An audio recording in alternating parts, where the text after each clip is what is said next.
सर्वमङ्गलमाङ्गल्ये शिवे सर्वार्थसाधिके शरण्ये त्र्यम्बके गौरी नारायणे नमोस्तुते। ओम दुम दुर्गाय नमः। नमस्कार दोस्तों, आज के इस वीडियो में हम सुनेंगे दुर्गा सप्तशती के 11वें अध्याय का पाठ। नवरात्र के छठे दिन दुर्गा सप्तशती के 11वें अध्याय का पाठ श्रवण किया जाता है या पठन किया जाता है। इस पाठ में माँ दुर्गा की शक्ति और स्वरूपों का वर्णन किया गया है। इस पाठ में विपदाओं से रक्षा के लिए माँ दुर्गा से प्रार्थना की गई है। जो व्यक्ति प्रतिदिन इन पाठों का श्रवण करता है उन सभी व्यक्तियों पर, उन सभी भक्तों पर माँ दुर्गा की सदैव कृपा बरसती है। माँ दुर्गा कल्याणमयी देवी है जो कि जगत के कल्याण हेतु, पालन हेतु सदैव अलग अलग आधारभूतों का आश्रय लेती हैं और मानव जीवन के कल्याण हेतु ही वह बार बार अवतरित होती रहती हैं, क्योंकि माँ दुर्गा अपने भक्तों को कभी भी असहाय और अबला या फिर किसी भी प्रकार से अनर्थ उनका नहीं होने देती हैं।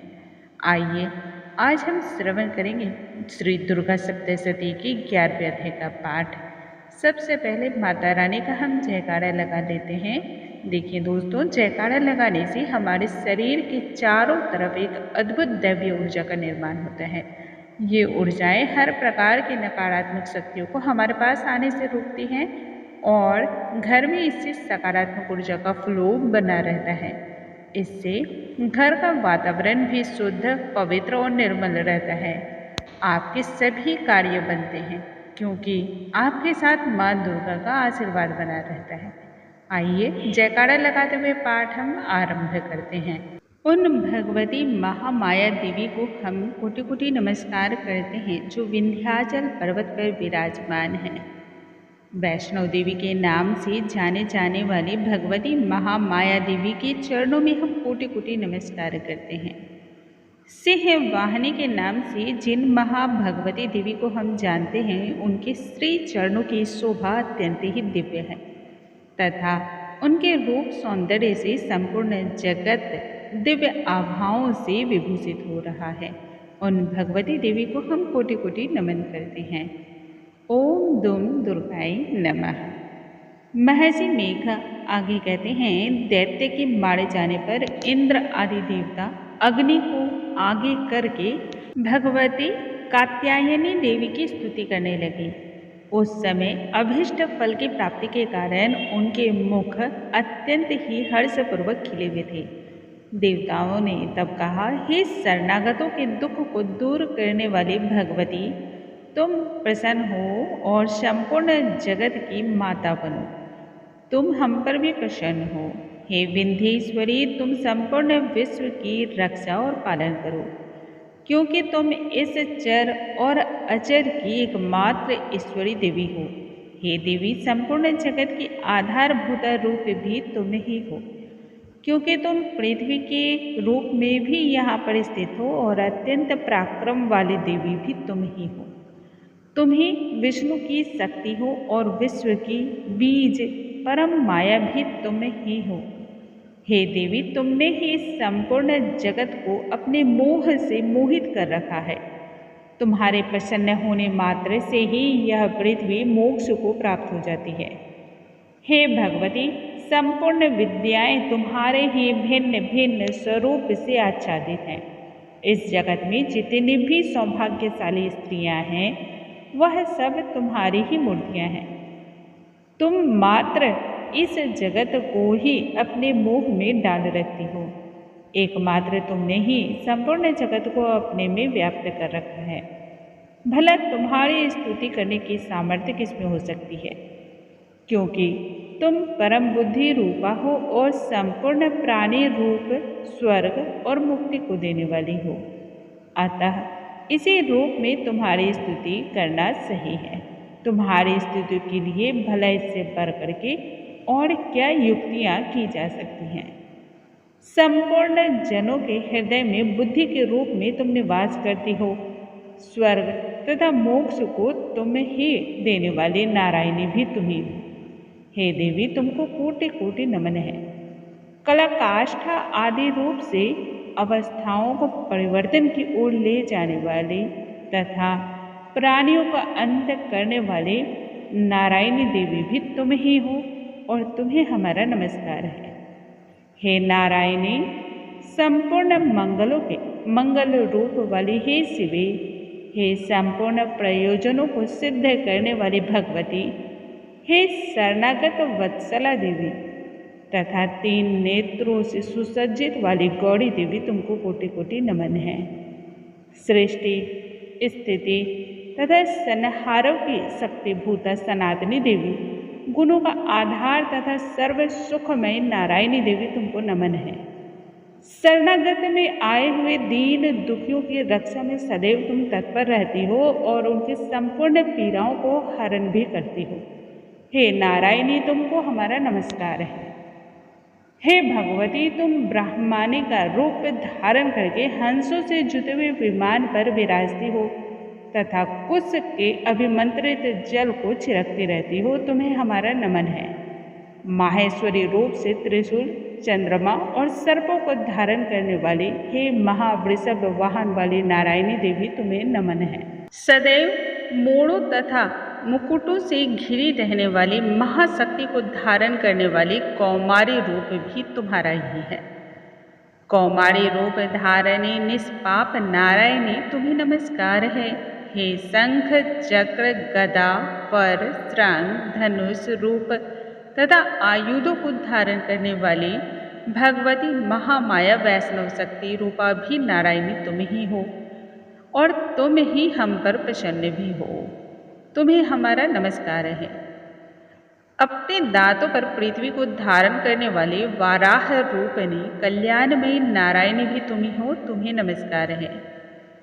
उग्र नृसिंह रूप से दैत्यों को मारने वाली तथा त्रिभुवन की रक्षा में संलग्न रहने वाली देवी भी तुम ही हो। तुम्हें नमस्कार है। अपने मस्तक पर किरीट और हाथ में महावज्र धारण करने वाली देवी, सहस्त्र नेत्रों के कारण उज्ज्वल वृत्तासुर के प्राणों का हरण करने वाली ऐन्द्री शक्ति भी तुम ही हो। तुम्हें हमारा नमस्कार है। शिवदूती के नाम से तुम ही जानी जाती हो तथा शिवदूती स्वरूप से दैत्यों के महामद को भी तुम नष्ट करती हो। हे घोर रूप वाली नारायणी देवी महाशब्दावली, हे नारायणी तुम्हें नमस्कार है। दारों के कारण विकराल मुख वाली मुंड माला से विभूषित मुंड मर्दनी चंडा रूपा देवी नारायणी तुम्हें नमस्कार है। हे लक्ष्मी, लज्जा, महाविद्या, पुष्टि, श्रद्धा, स्वधा, ध्रुवा, महारात्रि तथा महाविद्या रूपा नारायणी भी तुम ही हो। तुम्हें नमस्कार है। हे मेधा सरस्वती, सर्वोत्कृष्ट ऐश्वर्य रूपनी पार्वती, महाकाली नियंता तथा इस रूपनी नारायणी तुम्हें नमस्कार है। हे सर्वस्वरूप सर्वेश्वरी देवी, सर्वशक्ति युक्त देवी, हमारी सभी प्रकार के भयों से रक्षा करो। तुम्हें हमारा नमस्कार है। हे कात्यायनी देवी, तीनों नेत्रों से विभूषित तुम्हारा यह सौम्य मुख सभी प्रकार के डरों से हमारी रक्षा करे। तुम्हें नमस्कार है। भद्रकाली देवी, ज्वालाओं के समान भयंकर, अति उग्र एवं संपूर्ण असुरों के भय को नष्ट करने वाला तुम्हारा त्रिशूल हमें सभी प्रकार के दुष्ट शक्तियों से बचावे। तुमको नमस्कार है। हे देवी, जो अपने शब्द से इस जगत को पूरित करके दैत्यों के तेज को नष्ट करता है, वह आपका घंटा इस प्रकार से हमारी रक्षा करे जैसे कि माता अपने पुत्रों की सदैव रक्षा करने तत्पर रहती है। हे चंडिके, असुरों के रक्त और चर्बी से चर्चित जो आपकी तलवार है वह हमारा मंगल करे। तुम्हें हमारा नमस्कार है। हे देवी, तुम जब जब प्रसन्न होती हो तब संपूर्ण रोगों का नाश करती हो और जब भी रुष्ट हो जाती हो तो संपूर्ण वांछित कामनाओं को तुम समाप्त कर देती हो। जो मनुष्य तुम्हारी शरण में जाते हैं उन मनुष्यों पर कभी विपत्ति नहीं आती। और तुम्हारी शरण में गए हुए मनुष्य दूसरों को आश्रय देने के योग्य हो जाते हैं।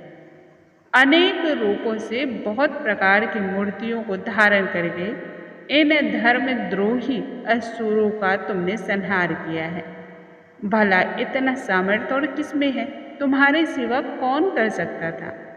चतुर्दश विद्याएं, 60 शास्त्र और चारों वेद तुम्हारे ही प्रकाश से प्रकाशमान हैं। उनमें तुम्हारा ही वर्णन है। और जहाँ राक्षस विषैल सर्प शत्रुघ्न हैं, वहाँ समुद्र और के बीच में भी रह करके तुम इस विश्व की रक्षा में सदैव लगी रहती हो।